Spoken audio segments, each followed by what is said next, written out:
A GOP strategist was on Anderson Cooper's show on CNN, and he gave us this beautifully awkward moment, and he might be high. Agree with Paul that this is not the way to go about it, to risk the full faith and credit of the U.S. government. I think it's a terrible idea. I think Republicans are going to pay a big price in the short term.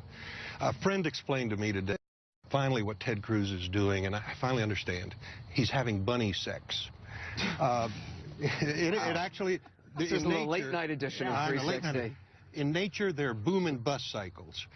The snowshoe hare, every 10 years, multiplies sixfold. Are you high? What are you talking about? I'm high. Let me explain.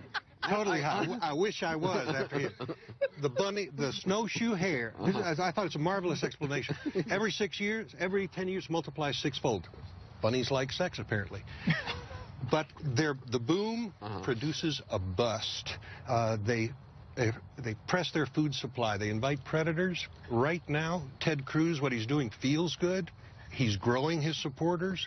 It's leading the Republican Party, I think, into a bust. You're just digging a ditch, Alex. I love to dig ditches.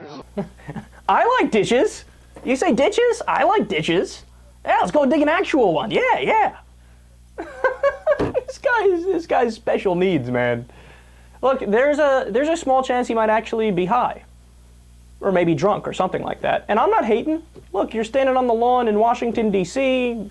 What the fuck do you have to do? Okay, you got to comment on politics. Why not do that while you have a little buzz going on? I would if I was in D.C., the massively depressing place that is. So at first when I heard that, I was trying to follow along his reasoning. And if you look at it piece by piece, it really does seem like he's high. Yeah, Ted Cruz, he likes bunny sex. What?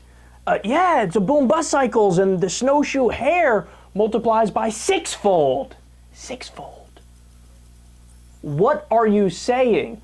But actually, I guess I'm like the idiot whisperer, because when I went back and listened to it a second time, I actually understood what he was saying, believe it or not.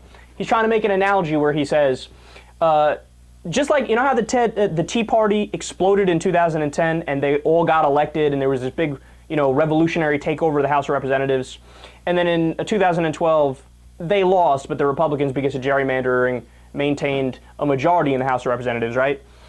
He's saying, well, look, there was the boom cycle was when the Tea Party got elected, and now the Tea Party is massively unpopular because of the things that they've done. And, now they're going to probably be wiped out, or certainly going to go down in the next election cycle. So it's the boom and the bust cycle. And Ted Cruz was immensely popular at one point, and he's still popular in a small circle of, like Rush Limbaugh's ditto heads, but not among anybody else. So there was a boom cycle and then a bust cycle, and the Tea Party was really popular at one point, now it's hated by everybody. But the way I said it is the way a normal human being would say it. The way he said it is, bunny sex? Yeah, and the ferrets too. Did somebody say wombat? Yeah, wombats. Let's go dig a ditch and go to Lollipop Land. Does Grandma know I'm here? Where's my snare?